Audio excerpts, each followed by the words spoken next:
Hey guys, and welcome to our flipped video lesson on Unit 1, Target 6. We got a lot to cover today, so let's get right into it. Talking about number sets. Well, how many numbers are there in all of existence? Hopefully you said infinity, right? There's a cool bridge there, kind of looks like an infinity sign, right? And the problem we have with that is when you have an infinite amount of something, and heck, even if you don't have an infinite amount, but just a ton of something, it's really hard to work with it unless you have it organized.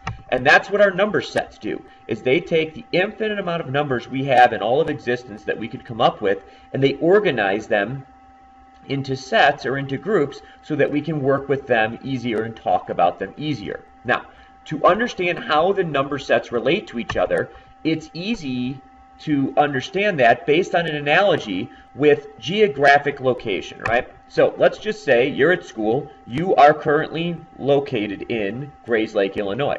Well, if you're in Grays Lake, you're also in Lake County.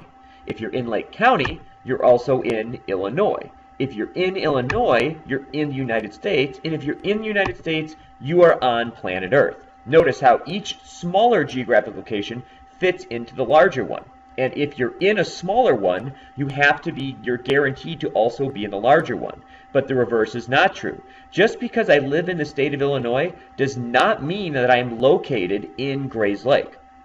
But here's the deal with planet Earth, is United States is not the only place in planet Earth where you could be. There's lots of other countries. Let's just say Australia is another option.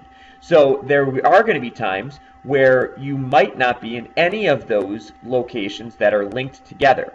So hopefully we're going to use this analogy of the way these geographic locations link together to kind of help us understand how the number sets relate to each other. So let's get right on the number sets here. First number set is the natural numbers. These are our counting numbers. Start at 1, count to infinity, no negatives, no fractions, no decimals, and no zero. That's like Grays Lake. Whole numbers. They're natural numbers and zero. So it's almost exactly the same as the natural numbers, but we just add one more number to the set. This is like Lake County. Integers. The natural numbers, they're additive inverses and zero. So now notice we're from 1 to infinity, 0, and from -1 going to the left to negative infinity. But notice we still have no fractions and no decimals. This brings us to the rational numbers.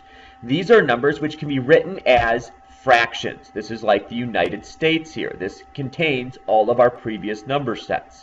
Now, numbers that can be written as fractions can be actually a fraction, such as 5 can be 5 over 1, -3 could be -9 over 3. So we know that those can be written as fractions. But what about decimals? How do we know which decimals can be written as fractions? Well, there are two types. The first one, 5 over 2, gives us a decimal as 2.5. We call this a terminating decimal because the decimal ends. Also, we have fractions like 1/3, which give us what we call a repeating decimal. That little bar over the numbers tells us that that 3-3 combination is going to repeat forever. So it's going to be 0.333333333333 forever. So a terminating decimal or a repeating decimal can be written as a fraction, which makes it a rational number.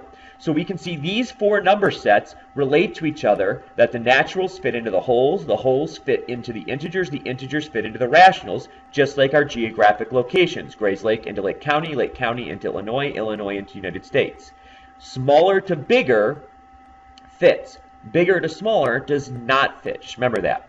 So what about like the other countries, like Australia? Well, that's going to be our irrational numbers. These are numbers that cannot be written as fractions. So we know what kind of decimals and numbers can be written as fractions. So what kind of numbers cannot be written as a fraction? Well, any number that has a non-terminating, means it never ends, and non-repeating means we don't have that bar above. Any decimal like that is an irrational number. Pi is a very famous irrational number, 3.14159265 and so forth, on for a really long time, meaning forever. Also, whenever we start using radicals on numbers, we're going to get some irrational numbers. Now, not all radicals are going to be irrationals, but a lot of them will be. That decimal is never going to repeat, and it's never going to end, making it irrational. One thing to remember here is that if you're in Australia, you cannot be located in Grays Lake, Lake County, Illinois, or the United States. It's a completely separate geographic location, And this number set is a completely separate number set than the previous 4. Now, if we put all of the number sets together, just like if we put all those geographic locations together, we get the real numbers, all the rational and irrational numbers. This is like planet Earth. It's all of the numbers that we're going to be working with here in algebra put together in one place. So let's kind of look at a little chart here to help us visualize how these number sets relate here. The natural numbers are the smallest number set, and they're inside the whole numbers. The whole numbers are inside the integers, and the integers are inside the rationals. So if you're a natural number, that means you're also going to be whole, integer, and rational. If you're an integer, though, you're only guaranteed to be rational. We can't go from bigger to smaller and guaranteed to be in those number sets. We also have the irrational numbers, which you can see have no connection with the previous 4 number sets there. That's like Australia. And then when we take all of these numbers combined, that is our real numbers. Now, I know I went through this really quick. If you need to pause, rewind, go back, fill in some things in the notes, please do so before we start to getting to some examples of applying these number sets here, our understanding of these number sets. So, what we want you to do now is look at the number and tell us where would this number be located, right? Which number sets would these numbers be a part of? 8, -5, 0, 7 over 2, -4.18 with that little bar, square root of 2, square root of 16. List all the number sets it belongs to, not just one, but you got to list all of them. So go ahead, pause the video, and give it a shot now. Okay, let's see how we did here. So we can see number 1 is every number set but irrational, natural, whole, integer, rational, real. It lives in Grayslake, it lives in Lake County, it lives in Illinois, it lives in the United States, and it lives on planet Earth. Number 2 is only an integer, irrational, and real because it's negative. 3 is a whole integer, rational, and real because it's 0. 7/2 is a fraction, so it's not going to be natural, whole, or integer. It's only going to be rational and real. -4.18 repeating, remember a repeating decimal can be written as a fraction, so that one is going to be rational and real. Now if you take the square root of 2 and you turn it into a decimal like using your calculator, you're going to see a list of decimals that don't end and don't repeat, meaning it's irrational. But if it's irrational, it's also real. Our last one, the square root of 16, is a radical. It's a square root, but when you put that in your calculator, you get the number 4. Just like number 1, that's natural, whole, integer, rational, and real. Couple things to notice here. 1, every number is part of the reals. You should always be including it in the reals. They all live on planet Earth. The other thing we should notice is that if a number is rational, it's not irrational. And if it's irrational, it's not rational. It can never be all of the number sets. Rational and irrational don't go together there. Okay, so let's answer some questions now based on looking at a number line here. You have 5 numbers, A, B, C, D, and E. We're not exactly sure what some of them are. Other ones we can see, they're at tick marks on our number line there. So answer the 4 questions. You might be using just one letter. You might be using all of them. But answer for all of the numbers that apply here with these 4 questions below. Ready? Pause the video now.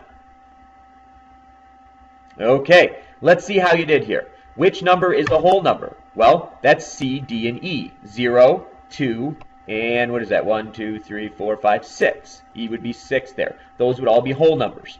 Which points would be an integer? Right? That'd be B, C, D, and E. A would not be an integer because it's in between the tick marks, making it a fraction or decimal. What number sets does point E belong to? Well, we said E is 6, so that would be natural, whole, integer, rational, and real. Which number sets does A belong to? Well, the answer is not enough information. We do know it's a real number, right? We know they're all real numbers, but we don't know whether A is a decimal that terminates, repeats, or doesn't do either of those. We can't determine if A is rational or real from the information we're given. So we have to say there's not enough information to know what all the number sets that A would belong to. Okay, guys, I know we went through this quick because there's a lot of information, but please, please, please, again, if you got questions, please make sure you ask in class. Circle them, put a question mark, put a star by them, whatever you need to do in the notes to make sure you remember that when you come to class, you've got some questions. And that's the end. I really don't play Minecraft much, but from what I understand, it really doesn't end, which is why the question mark is there. We'll see you next time, guys.